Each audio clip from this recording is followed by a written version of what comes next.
You might ever hear about dopamine, but do you know what is dopamine? Dopamine is a type of neurotransmitter. It's responsible for allowing you to feel pleasure, satisfaction, and motivation. When you feel good that you have achieved something, it's because you have a surge of dopamine in the brain. It's sometimes called a chemical messenger. Dopamine plays a role in how we feel pleasure. It's a big part of our uniquely human ability to think and plan. Dopamine helps nerve cells to send messages to each other. It's produced by a group of nerve cells in the middle of the brain and sends out messages to other parts of the brain. Dopamine is a chemical released in the brain that makes you feel good.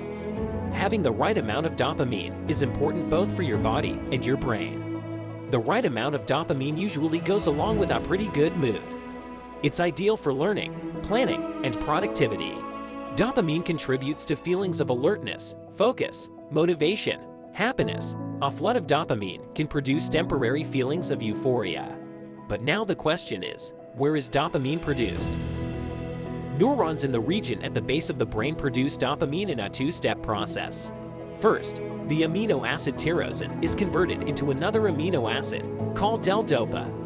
Then L-dopa undergoes another change as enzymes turn it into dopamine. Because dopamine is made from tyrosine, getting more of this amino acid from food could potentially boost dopamine levels in your brain. There is evidence that a diet rich in tyrosine also may improve memory and mental performance. Foods high in tyrosine include chicken and other types of poultry, dairy foods such as milk, cheese, and yogurt, avocados, bananas, pumpkin, and sesame seeds, soy. There is also some evidence that the brain releases more dopamine when we meditate. The change in consciousness that occurs during meditation may trigger its release. Do you know? Dopamine also influences our behavior.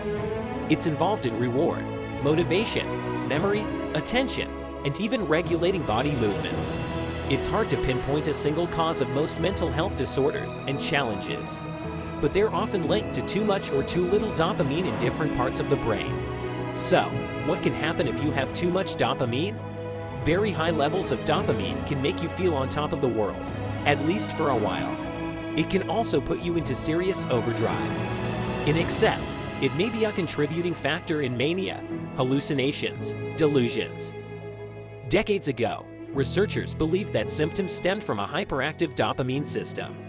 Now we know that some are due to too much of this chemical in certain parts of the brain.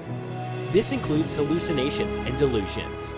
A lack of it in other parts can cause different signs, such as lack of motivation and desire. So, we have to reset dopamine levels. But how can we do that? We know that it releases when you do an activity that is pleasurable or brings rewards. The more anticipation that builds up, the higher are the odds of dopamine being raised. Hence, this causes your brain to put more focus on pleasurable activity. There is a reason why our brain can become so dependent on dopamine.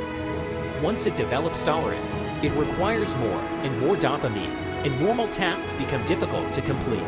By now we have understood that the only way to really enjoy something is when the brain sees some dopamine coming out of the activity. One way of going about is to go for a dopamine detox, that is, devoid yourself of any activity which brings pleasure for the time being. Dopamine detox is a concept that a lot of people follow. Consider it to be a detox, but for your brain. The simple rule to follow is to avoid engaging in any activity which you enjoy doing or which stimulates the brain. It could be browsing your phone, avoiding screen time, listening to music, or engaging in any hobby. The idea is to devoid the brain of any good, happy activity that, in the end, even a boring activity ends up being fun. That way, the brain starts to love it. So be sure to let us know in the comment box if you have been able to control your dopamine and how much. So friends, stay healthy and stay with Health Conscious.